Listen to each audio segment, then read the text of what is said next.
কে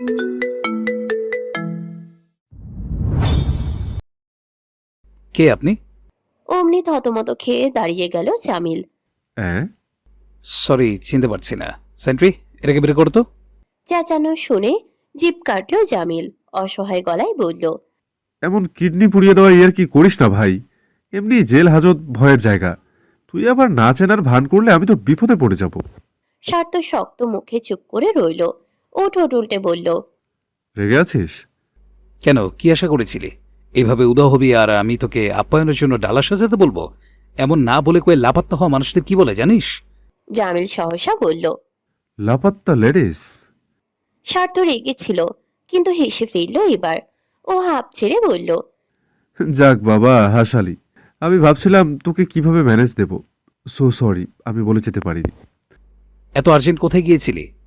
আর বলিস না, শনিবার হঠাৎ আমার এক কলিগ মেসেজ দিলেন। আমি যে প্রজেক্ট শেষ করে এলাম, যেটা পাবলিশ হওয়া বাকি, সেটার ক্রেডিট নাকি অন্য কেউ পাচ্ছে।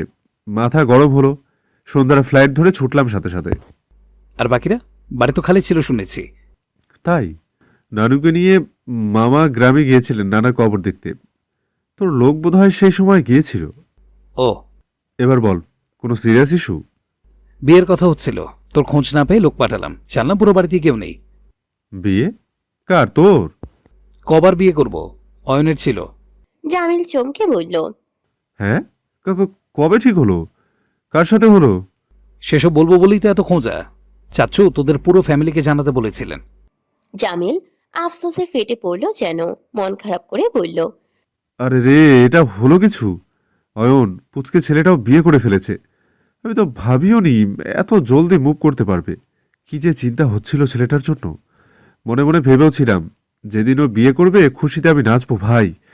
ওর শালিদের সাথে কোমর দুলিয়ে দুলিয়ে নাচবো। কিছুই হলো না তো। স্বার্থ বিড়বিড় করে বলল। দিবা স্বপ্ন। কেন, শালি নেই? আছে, কিন্তু সেটা আমার জন্যে। জামিলের ভ্রু দুটো বেঁকে গেল এবার। সিরিয়াস চোখে বলল। মানে কি বলতো? অয়নের সাথে কার বিয়ে হয়েছে? ইউসার। এই এক ঘোষণায় এতক্ষণে সব উচ্ছ্বাস ফুর্তি ধপ করে নিভে গেল তার।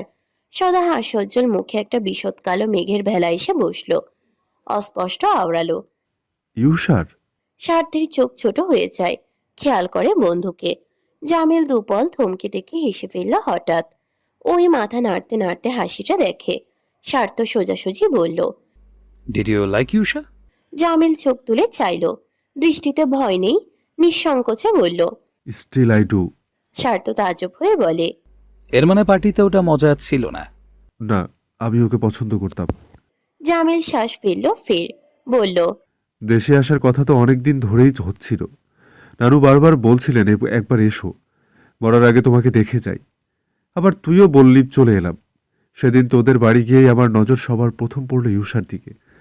শান্ত নদীর মতো স্থির একটা মেয়ে, ভালো লেগেছিল। বিয়ের প্রস্তাবও দিয়েছিলাম। ভেবেছিলাম ও রাজি হলেই তোকে জানাবো। রিজেক্ট করেছিল, রাইট? হুম, বলেছিল ও অন্য একজনকে ভালোবাসে। আবার অবশ্য আগেই একবার মাথায় এসেছিল, কারণ ইউসাকে দেখেই মনে হতো এসেও যেন হাসছে না, চেহারায় কোনো স্ফূর্তি নেই, কিছু নিয়ে আপসেট খুব। এখন না বুঝলাম কেন ও তাহলে অয়নকে ভালোবাসতো। স্বার্থ? হুম, লাস্ট 5 ইয়ার্স। জামিল হতবাক চোখে বলল। কি বলছিস? 5 বছর? এর মানে যে সময়টায় অয়নের তুষির সাথে বিয়ের কথা চলছিল তখনও ওসব ও নিজের চোখে দেখেছিল, নিজেই বিয়ের আয়োজন করেছিল? এত শক্তি কারো হয়? স্বার্থ বলল। সত্যি বলতে অবাক আমিও হয়েছি। ওর ভাই হয়ে আমি তুষির দিকে কারো আর চোখও নিতে পারি না। সেখানে ও কিভাবে অয়নের পাশে তুষিকে নিয়েছিল? বিয়ের কথাটাও তো ইউসারই তোলা। বিয়ে শপিং করতেও সাথে গিয়েছিল, ধরে ধরে নিজের হাতে জিনিসপত্র কিনেছে। আর আমি সামান্য চুড়ি পরানোর জন্য মলের ম্যানেজার তুষির হাত ধরাতে থাপ্পড় মেরে বসেছিলাম। শি ইজ ডিফারেন্ট না? আফটারঅল আমার বউয়ের বোন। জামিল হাসতে হাসতেই চুপ করে গেল। স্বার্থ ওর হাতের উপর হাত রেখে বলল। Don't be upset. হুম? বাড়ি যাবি? মাত্র কথা বলছিল। না রে, আর ইচ্ছে নেই। প্রপোজালের আগের মিনিটটা অবধি ইউসাকে নিজের ভেবেছিলাম। ও মানা করলেও মনে মনে একটু আশা রেখেছিলাম আমি, হয়তো যদি কোনোভাবে রাজি হয়, মন ঘুরে আসে, তাকে এখন আরেকজনের স্ত্রী হিসেবে দেখব। না ভাই, এই অল্প বয়সে আমি লটকে যেতে চাই না। এনিওয়ে, লাঞ্চ করবি তো? স্বার্থ বুঝলো জামিল কথা কাটাচ্ছে, লুকোচ্ছে তার খারাপ লাগা। মাথাও বেঁকে গেছে বোধ হয়, না হলে সদ্য 12টা বাজে এখন। এই সময় লাঞ্চ করবে কেউ? তাও বলল। চল। সৈয়দ নিবাসে আজকেও এলাহি আয়োজন হলো। স্বার্থ না থাকলেও একসাথে একই টেবিলে বসে খেলো সকলে। আনন্দ করলো, গল্প করলো। সবার হইচইয়ের মাঝেও কেবল মনমরা হয়ে রইল তুষি। স্বার্থ কোন ভোরে বেরিয়েছেও দেখেনি, টেরও পায়নি কিছু। আল্লাহ যে কেন ওকে এত মরার ঘুম দিল। তুষি আজ যথাসাধ্য চেষ্টা করেছে, সকাল সকাল জাগতে পারেনি। দাদি এ নিয়ে ওকে আবার ছেড়েছে, বকেছে। কিন্তু তুষি বা কি করবে? কি দিয়ে বোঝাবে দাদিকে? একটা রাতে ওর ঘুম হয় না, ঘুমোতে দেয় না বিটকেলটা। তুষি গালে এক হাত দিয়ে আরেক হাতের এক আঙ্গুলে পিরিচে থাকা চানাচুরে নাড়ছিল। স্বামীর অনুপস্থিতিতে তার মন পুড়ে যাচ্ছে। বাড়ি ভর্তি মানুষ, কত আত্মীয় যাদের তুষি চিনেছে জেনেছে, তাদেরও ভালো লাগছে না। দিনে ঘন্টায় সার্থকে 1000বার ফোন করে ফেলেছে ও। আর আসরের আজান পড়তেই আরেকবার কল করলো। মুহূর্তেই ওপাশ থেকে ভেসে এলো সে আদরে চুইয়ে পড়া মোলায়েম স্বর। তো সে কাজ করছি, পরে ফোন দিই। তুষি যা বলতে চাইলো গিলে নিল সেটা। ছোট শব্দে বলল, আচ্ছা।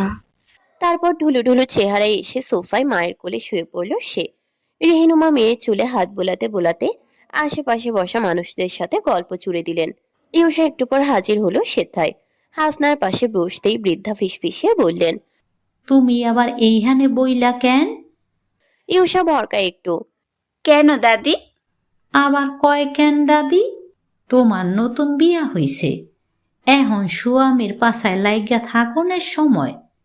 হেনা খাইয়া ঘরে গেল, তুমিও যাও। ইউসা ঠোঁট টিপে রইল। তুষি বলল, আহ, কি যে ভালো লাগছে। আমাদের দুই বোনের এখন দুটো স্বামী। মিন্তু বড় দুঃখ নিয়ে বলল, আজ যদি বড় মায়েরও একটা মেয়ে থাকতো কতই না ভালো হতো তাহলে। তনিমা শুধালেন, কেন রে? কেন আবার? এই যে তোমার দুই ছেলে আমার দুই বোন জিম্মি করে নিল। তোমার একটা মেয়ে হলে আমিও তাই করতাম। সেই সাথে দাঁত সব বের করে হাসল মিন্তু। ইউসা থমথমে গলায় বলল, কি শখ বড় মা, এমন ফেলটু ছেলে মেয়ের জন্য জীবনেও নিতেন না। মিন্তু ফুঁসে বলল। দেখলে বড় মা, দেখলে? নিতে না তুমি বলো? তনিমা হাসলেন। নিতাম নিতাম। শুনলি পেতনি? ইউসা ভেঙচি কেটে বলল, এটা তোর সান্ত্বনা পুরস্কার। তোমার এত কথা কনের দরকার নাই। যাও স্বামীর কাছে যাও, যাইয়া হাত পাও টিপো। হাসনা মুখ বেঁকিয়ে বললেন, হ্যাঁ, যাও যাও, নতুন বিবাহিত মানুষ, তোমায় আমাদের সাথে মানাচ্ছে না। ওরে রে, 2 মাস বিয়ে হলো আর আমাকে বলছে নতুন। হুঁ, যাই, চলেই যাই। ইউসা উঠেই গেল। সবাই হাসলো তার যাওয়ার দিকে চেয়ে। অথচ প্রতি মধ্যে ইউসা টের পেল ভীষণ লজ্জা লাগছে ওর। অয়ন ভাই সকালে ওইভাবে ধরে ফেললেন। সামান্য ঘাড় ব্যথা দিয়েই বুঝে গেলেন ইউসা রাত জেগে ওনাকে দেখছিল। কিন্তু এত লজ্জা দিয়ে তো আর বুক জুড়াবে না। সবাই যেভাবে ঠেলে ঠুলে পাঠিয়ে দিল, এখন তো এখানেই থাকতে হবে, অভ্যাস করতে হবে। ইউসা দম নিয়ে ঢুকলো ঘরে। চোখের হোঁচটে যেন অদৃশ্যভাবে থুবড়ে পড়লো অমনি। বিছানার ওপর দুটো লাগেজ তুলে কিছু করছে অয়ন। কাবারটাও হাঁ করে খোলা। ইউসা এগিয়ে এলো ক্রস্ত পায়ে। অয়ন জামা কাপড় ভাঁজ করে লাগেজে ভরছে। আতকে উঠলো ও। অয়ন ভাই আবার দেশ ছেড়ে যাওয়ার পায়তারা করছেন নাকি? মুহূর্তেই উদ্বিগ্ন হয়ে বলল, কোথাও যাচ্ছ অয়ন ভাই? ব্যাংকক। আমাকে তো বললে না। এই যে বললাম। ইউসা কষ্ট ঠিকভাবে অনুভব করার সময় পেল না। সবে সবে মুখটায় মেঘ জমতে নিল। অয়ন তক্ষুনি বলল, কি কি নিবি বের কর। চমকে উঠল সে। আমিও যাব। অয়নের ব্যস্ত হাত থামল। সোজা হয়ে বলল, সেদিন তো বললাম বিয়ের 2 দিন পর আমরা পাটায়া যাচ্ছি। ইউসার বিস্মিত চাউনি জোড়া সহসা মলিন হয়ে গেল। চোখ নামিয়ে বলল, কিন্তু আমি তো তোমাকে বললাম আমি। অয়ন কথা কেড়ে নেয়, দৃঢ় কণ্ঠে বলল, আমি জানি কি বলবি, তোর তখনকার কথা আমার মনে আছে। কিন্তু ইউসা, আজ আমাদের মাঝে যে দ্বিধান্যতা আছে, একটা সময় এসব থাকবে না। আর সেই সময় কবে আসবে ওই অপেক্ষার বসে না থেকে আমরা বরং সময়টাকে আমাদের কাছে টেনে নিয়ে আসি। অয়ন ভাই, আমি। ও আবারও কথা টেনে নিল। ইউসা, আমি তোকে কতটুকু নিশ্চয়তা দিচ্ছি, অয়ন অপসারের মনে তুই প্রথম নারী না হলে তারও জীবনে তুই এক আর একমাত্র নারী হয়ে থাকবি। ইউষার চোখে আজ জল এলো না, চেয়ে রইল কেমন নিস্পন্দ হয়ে। অয়ন গাল ছুলে মৃদু হেসে বলল, ভালোবাসিস না আমায়? ঘাড় নাড়ল মেয়েটা, কণ্ঠ বুঝে গেল। হুম। ভালোবাসলে ভরসা রাখতে হয়। পরপরই অয়নের শিথিল চোখ মুখ স্বাভাবিক হয়ে গেল। ফের লাগেছে হাত চালাতে চালাতে বলল, আর তাছাড়া আমার ওখানে হোটেল রুম থেকে সব কিছু বুকড, লাখের ওপর লাখ লেগেছে। এখন ক্যান্সেল করা মানে সব যাবে। স্বামী এত বড় লসটা তুই হতে দিবি? উত্তর দেওয়ার বদলে প্রচন্ড নুয়ে গেল মেয়েটা। আঁচলের কোনা আঙ্গুলে প্যাঁচাতে প্যাঁচাতে লাজুক ঠোঁটে বিড়বিড় করলো, স্বামী? ইউষা, লজ্জা পরে পাবি, আগে কাপড় নিয়ে আয়। আগের থেকেও এবার মাত্রাতিরিক্ত কোণঠায় ইউষার মুখ লাল হয়ে গেল। দিচ্ছি। বলে কোনো রকম কাবারের এই অংশটা খুলে নিজে এক একটা কাপড় নিয়ে বিছানায় রাখলো সে। অয়ন ভালো স্বামীর মতো সব পাশের লাগেজে তুলে রাখে, যত্ন নিয়ে গোছায়। ইউষা ওর প্রয়োজনীয় জিনিসপত্র সব একে একে জমা করলো সেখানে। আস্তে ধীরে লাগেজ পড়ে গেল, জানাল দিল আর জায়গা নেই।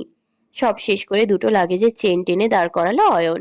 বিস্তর শ্বাস ফেলে বলল, so get ready for tomorrow. Sarth বাড়ি ফিরল সন্ধ্যার পরে, কিন্তু এক্ষুনি আবার বের হতে হবে। আলমারি খোলার মাঝেই পিছন থেকে দুবাহুর নিচে দুই হাত গলিয়ে জড়িয়ে ধরলো তুষি।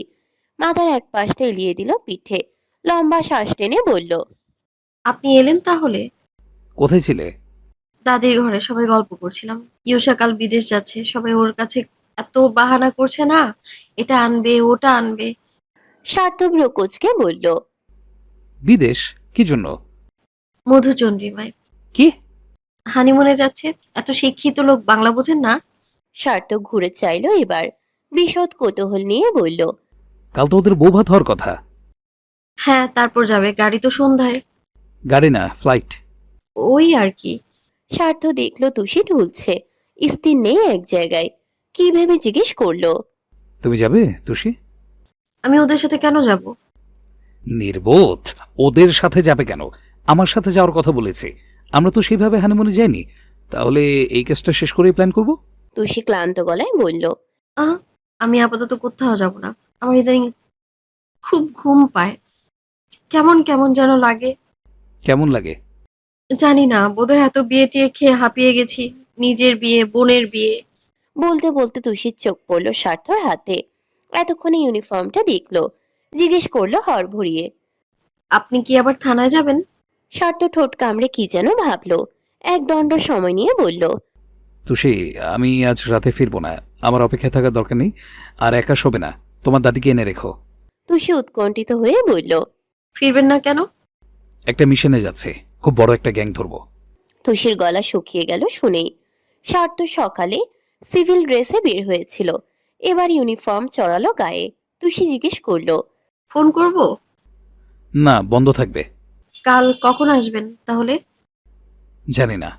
হোলস্টারে রিভলভার গুছতে গুছতে একবার চোখ তুলে স্ত্রীকে দেখলো স্বার্থ। তুষির চেহারা বিবর্ণ। ও ফোঁস করে শ্বাস ফেলে বলল, এত চিন্তা করলে হবে না। এএসপির বউ হয়েছেন ম্যাডাম, মনকে শক্ত রাখতে শিখুন। বললেই কি আর হয়? তাও ঠোঁটে হাসি আনার চেষ্টা করলো তুষি। ইউনিফর্মের শার্টের উপরের বোতাম আটকে দিতে দিতে বলল, সাবধানে থাকবেন। তুমিও। আর শরীর খারাপ করলে মাকে বলো, নিজের মধ্যে রেখো না। হুম। স্বার্থ ওর কপালে চুমু দিয়ে বেরিয়ে গেল। তুষি এগিয়ে এলো কিছু পথ, স্বামীর সদর থেকে বেরিয়ে যাওয়া অবধি দেখলো চেয়ে চেয়ে। বুকের ভেতরটা কেমন নড়বড়ে হলো অমনি। ড্রিম ড্রিম শব্দ হচ্ছে কোনো সংখ্যার তোড়ে। হাত তুলে বুকের বাঁ দিকটা চেপে রাখলো তুষি। মন বলছে কিছু হবে, কিন্তু যা হবে তা ভালো না খারাপ। বউ ভাত শেষ, বাড়িও ফাঁকা। স্যুট কোট পরা অয়ন একটু তাড়াহুড়ো করলো সবেতে। যেহেতু আগে সবকিছু বুক করে রাখা, বাড়ির কারোর গায়ে গুয়েরও কোনো সুযোগ নেই। মেহমানরা খেয়ে দিয়ে বিদায় নিয়ে যাওয়ার পরপরই ইউষাকে তৈরি হতে ঘরে পাঠিয়ে দিল ও। রিসেপশনে খুব ভারী শাড়ি গয়না শ্বাস তুলে ফ্লাইটের জন্য প্রস্তুতি নিতে যাতে দেরি না হয়। অয়ন ফিরল সব সামলে। সন্ধে নেমেছে তখন। ভেবেছিল ইউষা হয়তো তৈরি, কিন্তু তাজ্জব হলো রুমে এসে মেয়েটা শাড়ি পরেছে। শাড়ি পরে ফ্লাইটে উঠবে? অয়ন সসূচক শব্দ করে বলল, আবার শাড়ি? এজন্যই তোকে আগে আগে তৈরি হতে পাঠালাম। ইউষা বোকার মতো বলল। তাহলে কি পরবো? কি পরবি মানে? কতগুলো ওয়ান পিস এনে দিলাম না? ইউষা সলজ্জে জানালো। অয়ন ভাই, আমি তো ওসব পরি না। আর মা দেখলে খুব বকবে। জানোই তো মা কত কনজারভেটিভ। অয়ন নীরব শ্বাস ফেলে বলল। আচ্ছা তাহলে যা, আপাতত শাড়ি পাল্টে আয়। ইউষা বড্ড বিব্রত হয়ে পড়ল। শাড়িতে কি ওকে খুব বাজে লাগছে? জিজ্ঞেস করলো মিনমিনিয়ে। ভালো লাগছে না শাড়িতে? লাগবে না কেন? দেখতে সুন্দর হলেও সবচেয়েতেই ভালো লাগে। মেয়েটা অবাক হয়ে বলল। আমি দেখতে সুন্দর? তবে কি অসুন্দর? ইউষা চিবুক নুইয়ে বলল। তুমি কখনো বলনি তো, আজ শুনে কেমন যেন লাগলো আর কি। অয়নের চোখ মুখ শান্ত হয়ে গেল। পরপরে মৃদু হেসে এক পা এগিয়ে এসে ও নিচু চিবুক তুলল আঙ্গুলে। সংকোচ শূন্য ভাষায় বলল। তাহলে আজ বলছি, this little cherry is wildless beautiful. ইউষার পেটের খাঁজে খাঁজে শত শত প্রজাপতি ঝাঁক বেঁধে উড়ে গেল বোধ হয়। গাঢ় কোণঠায় হাতের তালুসহ ঘামল আরেক চোট। কি করবে, কোথায় তাকাবে? অয়ন ফের হেসে বলল। লজ্জা পাওয়া শেষ হলে যান, চেঞ্জ করে আসুন। ফ্লাইট আমাদের জন্য বসে থাকবে না।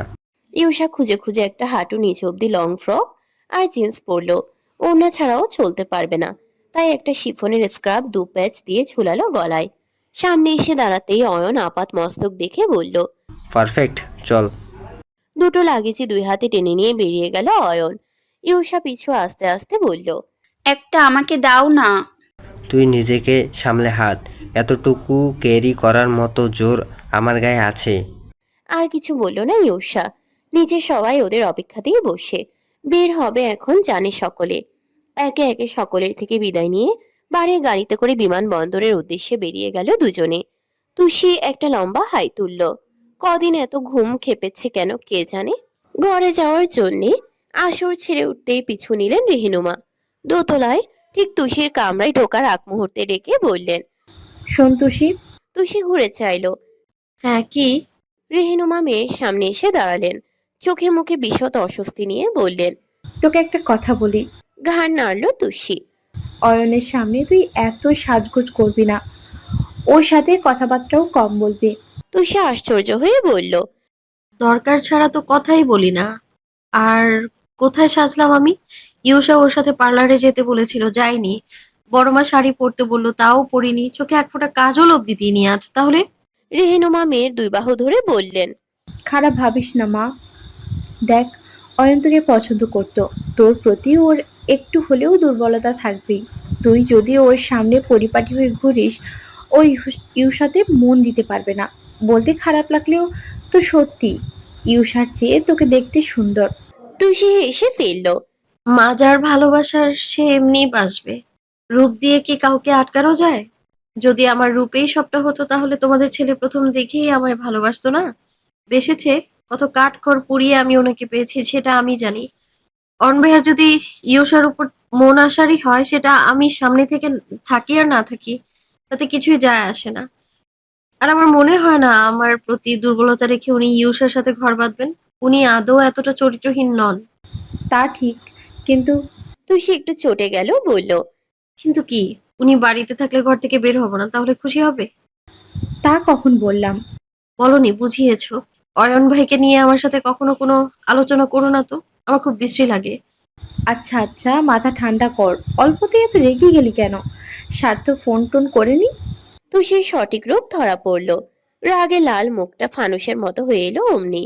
মন খারাপ করে বলল। আহ, রেহিনুমা মাথায় হাত বুলিয়ে বললেন। আহা থাক, মন খারাপ করিস না। এটা ওর অভ্যেস। জটিল কেস নিলেই লাপাত্তা হয়ে যায়। এক সপ্তাহের মধ্যেই ফিরে আসবে। 1 সপ্তাহ? তুষি নিঃশ্বাস যেন বুকে আটকে পড়ল। একটা সপ্তাহ ওই মানুষকে ছাড়া থাকতে হবে ওর? তাকে না দেখে, তার গায়ে সুবাস না পেয়ে ঘুমাতে হবে রাতে? তুষি মলিন মুখে ঘরের ভেতর এলেও ওর সেই ঘুম আর এলো না। বরং ভেতরটা ফুলে ফেপে উঠল বিষণ্ণতায়। কাল রাত ওর খুব কষ্টে কেটেছে। হাতের ডান পাশটা খালি। কতবার হাত গিয়েছে ভুলে। স্বার্থকে জড়িয়ে ধরতে যাওয়া বাহু ফেরত এসেছে বারবার। স্বামীর আদরে আদরে নিশিপার হয়নি। কাল কোথাও তার ছোঁয়া ছিল না। বিষাদে তুষির ঘুম হয়নি, একটুও না। বারান্দায় সার্থর টি শার্ট আর ট্রাউজার নেড়ে রাখা। তুষি তুলে আনলো। বসে বসে এক একটা বুকের কাছে চেপে ধরে রইল অনেক সময়। পুরুষালী গায়ের গন্ধ নেওয়ার এক ব্যর্থ চেষ্টার সঙ্গে যেন অনুভব করলো স্বামীকে। চোখ দুটো ভিজে উঠল অমনি। কি আশ্চর্য, ও না একজন পুলিশ অফিসারের স্ত্রী। মানুষটা তো দেশের কাজেই গিয়েছেন। ও তাহলে এমন ন্যাকামো করছে কেন? কেন এক রাতের বিরহেই এমন কাতরাচ্ছে যেন এ এক শতাব্দীর বিরহ। তুষি চোখ মুছে মন শক্ত করলো। কাপড়গুলো কাবাডে রাখার জন্যে এক পাশ টানতেই দেখলো ইউনিফর্ম রাখার শেলফটা বেঁকে আছে একটু। কাল তাড়াহুড়োয় স্বার্থ বোধহয় ঠিক করে লাগায়নি। তুষি ঠিক করতে গিয়ে বুঝলো ভীষণ শক্ত এটা। একটু জোর দিয়ে চেয়াপ দিতেই ভেতরের পাল্লাটা খট করে সরে গেল অমনি। সঙ্গে সঙ্গে একটা নরম জিনিস তুষির হাতের উপর পড়লো এসে। একটা শিফনের ওড়না। তুষি হতবিহবল বনে বলল, এটা তো এটা তো আমারও না। সেদিন যখন স্বার্থর অ্যাক্সিডেন্ট হলো, তুষি এলো ওষুধ লাগাতে। মানুষটা কি একটা কথার জের ধরে টেনে হিঁচড়ে ওকে ঘর থেকে বের করে দিয়েছিল। ওড়নাটা ঘরেই ফেলে গিয়েছিল তুষি। সে ওড়না উনি তুলে রেখেছিলেন। মেয়েটা জানে স্বার্থ ওকে ভালোবাসে, কিন্তু এসব তো জানতো না। ওড়নায় রক্ত থাকার কথা, তাও নেই। ধোয়া পরিষ্কার। আসমা ধুলে ওকে দিয়ে আসতো। এর মানে উনি নিজেই এটা পরিষ্কার পরিচ্ছন্ন করে নিজের কাছে রেখে দিয়েছিলেন। তুষির সব বিষাদ উবে যায়। ভালো লাগার তৃপ্তিতে বুকের পাঁজরে একখণ্ড বরফ এসে বসে। মুচকি হেসে বিড়বিড় করে বলে, বিটকেল। পরপরই তুষির গলা বুক জ্বালিয়ে কান্না উতলে এলো। এখন স্বার্থ থাকলে ছুটে গিয়ে জড়িয়ে ধরতে পারত, কিংবা একটা কল করে তার কণ্ঠ শুনতে পারত। ইস, কিচ্ছু হচ্ছে না। ওড়না গুছিয়ে আগের জায়গায় রেখে দিল ও। সব ঠিকঠাক করে আলমারি লাগানোর মাঝেই চেহারা পাল্টে গেল আচমকা। অমনি মুখ চেপে ওয়াশরুমে ছুটে গেল তুষি। বেসিনে চুকতেই বমি করে ভাসিয়ে দিল সব। বিমানবন্দরের কাচের দরজা পেরিয়ে প্রথমবার বিদেশের বাতাস গায়ে লাগতেই শরীরটা ঝাঁকুনি দিল ইউষার। এক অন্যরকম রোমাঞ্চকর অনুভূতিতে তলিয়ে গেল যেন। চারপাশে অচেনা ভাষার গুঞ্জন, ঝকঝকে আলো, বিশাল ছাদের নিচে ব্যস্ত মানুষের ঢেউ। সবকিছুই যে সিনেমার দৃশ্যের মতো। ইউষা চোখ বড় বড় করে একবার ডানে একবার বাঁয়ে দেখছিল। সাদা মার্বেলের মেঝেতে লাগেজের চাকাগুলো টুংটাং শব্দ তুলে ছুটছে। কোথাও পর্যটকদের হাসি, কোথাও ক্লান্ত মুখ, কোথাও আবার ফ্লাইট ধরার তাড়াহুড়ো। ইউষা ধীরে ধীরে কাছের দেয়ালের কাছে গিয়ে দাঁড়ালো। অয়ন তখন এয়ারপোর্টে নিয়ম কানুন সারছে। বাইরে এখন বেশ রাত। সারি সারি আলোয় ভিজেছে ব্যাংকক শহর। অথচ ইউষার মুগ্ধতায় যেন চোখ জুড়িয়ে গেল। ভাগ্যিস ওর ভিসা পাসপোর্ট বাবা করিয়েছিলেন, না হলে আজ এই ট্যুর মিস হতো না। এয়ারপোর্টের পাশেই বড় বড় শপিং মল। কত কি সেথায়। চকলেটস, পুতুল, খাবার দাবারের সাথে সুন্দর সুন্দর জামা কাপড় দিয়ে ভরা। কিন্তু ইউষার চোখ আটকালো রং বেরঙের টেডিতে। বাচ্চা সুলভ মনে লোভও এলো একটু। এই জিনিসে তার ভীষণ দুর্বলতা। কিন্তু অয়ন ভাইকে মুখ ফুটে বলবে কেমন করে? 21 বছরের মেয়ে তো সবার চোখে বুড়ির সমান। সেই মেয়ে টেডি টেডি করলে কি ভাববে অয়ন ভাই? ইউষা জানে অয়ন আগে আগে হাঁটছিল। দীর্ঘশ্বাস ফেলে ফেরার জন্য সামনে তাকাতেই ভরকে গেল একটু।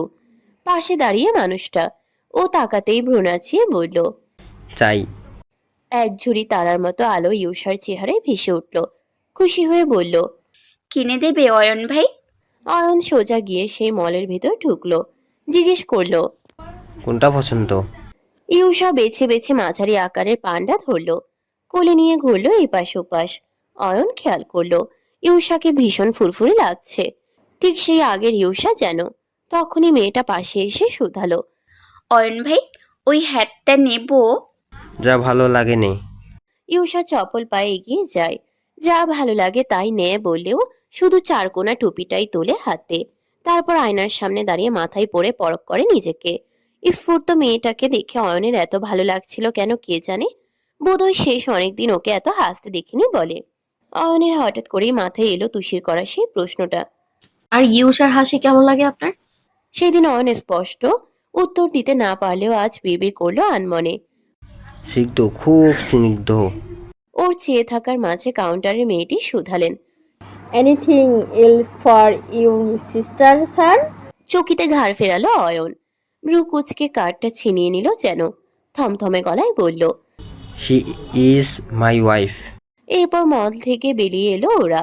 গ্রাউন্ড ফ্লোরের চকচকে মেঝেতে হাঁটতে হাঁটতে ইউষা বলল, অয়ন ভাই, একটা কথা বলবো? অয়নের মুখে হাসি নেই।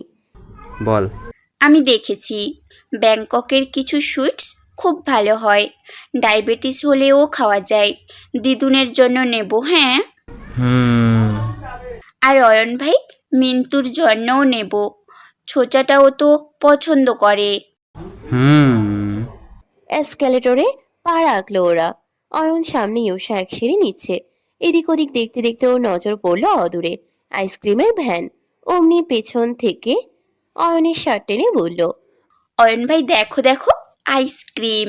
অয়ন চোখ বুজে শ্বাস ফেললো, তাকালো না তবে। ইউষা বলল, অয়ন ভাই শুনছো? শোনো না অয়ন ভাই। ছেলেটা অতিষ্ঠ চোখে ফিরল, খ্যাক করে বলল। আর ভাই ভাই করিস নি উষা, হানিমুনে যাচ্ছি। আকাশ থেকে বলল ইউষা। চেয়ে রইল হতভম্ব চোখে। এসকেলেটর থেকে নামতেই অয়ন ভীষণ গুরুতর হয়ে বলল, আমাদের বিয়ে হয়নি, ভুলে যাচ্ছিস কেন? আমি তোর স্বামী, স্বামীকে ভাইকেও ডাকে। ইউষা মাথা নুইয়ে বলল, আচ্ছা, আর ডাকবো না। কি ডাকবি তাহলে? তুমি যা বলবে। অয়ন কপাল চুলকে ভাবলো 2 সেকেন্ড, বলল। নাম ধরে ডাকিস। মেয়েটা বিরোধাভাস করলো নিচু স্বরে। কিন্তু তুমি তো আমার 9 বছরের বড়, নাম ডাকলে বেয়াদবি হবে না? হলে হবে, নিজের বরের সাথে বেয়াদবি করছিস, অন্য কারো সাথে তো আর করতে চাচ্ছিস না। বলেছি নাম ডাকতে, নাম ডাকবি। আচ্ছা। এখন একবার ট্রাই কর, বল অয়ন আমাকে একটা আইসক্রিম কিনে দাও। ইউষার চোখ কপালে। হ্যাঁ। অয়নের তপ্ত চোখ মুখ দেখে মেয়েটা আর সময় নিল না, খুব লজ্জা লাগলেও বলল, অয়ন আমাকে একটা আইসক্রিম কিনে দাও। অয়ন ঠোঁট চেপে হাসলো, হাত ধরে টান মেরে বলল। আয় কিনে দিই। কিন্তু ইউষা নড়ল না, গেড়ে থাকতে দেখেও দাঁড়ালো আবার। কি হলো? ইউষা ব্রুকুচকে বলল, আমাদের বিয়ে হয়নি? ভুলে যাচ্ছ কেন আমি তোমার বউ? বউকে তুই তুকারি করে কে? অয়ন তাজ্জব স্তব্ধ, 2 ভ্রু উঁচিয়ে বলল, আমার তীর আমার ওপর। আগে তুমি আমাকে তুমি করে বলো, এরপর আমি নাম ধরে ডাকবো। আর যদি নাই পারো তাহলে যেমন আছি তেমনই থাকবো। কোনো দরকার নেই, চলো উষা, তোমাকে আইসক্রিম কিনে দিচ্ছি। ইউষা হতাশ সাথে বিস্মিত। অয়ন ভাই কত তাড়াতাড়ি কথা পাল্টে ফেললো। বাবা মানুষ নয়, স্পিড বোট। হোটেল থেকে সাব এসেছে। এখান থেকে ওদের গন্তব্য সোজা পাটায়ার সমুদ্র সৈকত। সেখানকার একটা বিলাসবহুল হোটেল রুম বুক করেছে অয়ন। ইউষা সাবে বসে বসে ব্যাংককের রাত মুগ্ধ হয়ে দেখছিল। জানালার বাইরে থেকে চোখ যেন সরে না। খুব উচ্ছ্বসিত স্বরে বলল, আল্লাহর সৃষ্টি কত সুন্দর! উফ, বাড়ির সবাই যদি থাকতো না, মিন্টুটা তো লাফিয়ে বেড়াতো। আর তুসি, তুসি দেখলে পাগল হয়ে যেত, খুশিতে চেঁচিয়ে চেঁচিয়ে বলতো, ও মাই গড, হোয়াট এ জায়গা, ডোন্ট সি বিফোর। কথাটা বলে নিজেই হাসলো ইউষা। হাসতে হাসতেই মুখ কালো হয়ে গেল। ঝটপট ফিরল অয়নের দিকে। তুষির নাম তোলায় অয়নের খারাপ লাগলো কি? কিন্তু দেখলো অয়ন ট্যাব মেলে বসেছে, ম্যাপে জায়গা মেলাচ্ছিল। চোখে মুখে বদল নেই, বরং ও তাকাতেই স্ক্রিনে দেখিয়ে বলল, এই দেখ, এখানকার 26 ফ্লোরে থাকবো আমরা, সি ভিউ থাকবে, নাইস না? ইউষা আরো অবাক হয়, চোখে বিস্ময় নিয়ে চেয়ে রয় শুধু। অয়ন ভাই কিছু বলল না, প্রতিক্রিয়াও দেখালো না। উনি তবে স্বাভাবিক হতে পারছেন? তুষির চোখ দুটো এই সবে সবে বন্ধ হয়েছে, অল্প ঘুম জেগেছে চোখে। এর মাঝে রাতে নিশ্চুপতা ছিঁড়ে খুঁড়ে ওর মুঠোফোন বাজলো। রিংটনের তার স্বরে হকচকিয়ে উঠল বেচারি। স্ক্রিনে ভেসে থাকা নামটা দেখেই রিসিভ করলো তাড়াহুড়ো করে। হড়বড় করে বলল, হ্যালো, কোথায় আপনি? কবে আসবেন? আপনাকে ছাড়া আমার একটুও ভালো লাগছে না। ও পাশে বাতাস শোষো করছে। তুষি কপাল কুঁচকে বলল, হ্যালো, শুনতে পাচ্ছেন? সারা শব্দ এলো সময় নিয়ে। একটা গভীর স্বর খুব আর্দ্রভাবে ডাকলো। তুষি, তুষির বুক কেমন করে উঠল, উঠে বসলো তড়াক করে। হ্যাঁ হ্যাঁ, বলুন না। তুষি। ফ্যাস ফ্যাসে নিঃশ্বাসের শব্দে তুষির মুখ চোখ রং হারিয়ে ফেলছে। এ কান থেকে ফোন ও কানে এনে বলল, হ্যাঁ বলো না, শুনছি আমি। স্বার্থ খুব নিভন্ত স্বরে বলল। আমার তুষি। তুষির গলা বুকের খা খা অবস্থা। এভাবে ডাকছে কেন মানুষটা? স্বার্থ থেমে থেমে বলল, আমি যদি আর না ফিরি, আমাদের যদি আর কখনো দেখা না হয়, আমি থাকি না থাকি, তুমি জেনে রেখো, এই সৈয়দ স্বার্থ আবরার তোমাকে তার জানের চেয়েও বেশি ভালোবেসেছিল। তুষির বুকে পাঁজর ছেঁড়া টান পড়ল। অস্থির হয়ে বলল, এসব এসব কেন বলছো? তুমি ঠিক আছো? এই এই স্বার্থ, হ্যালো?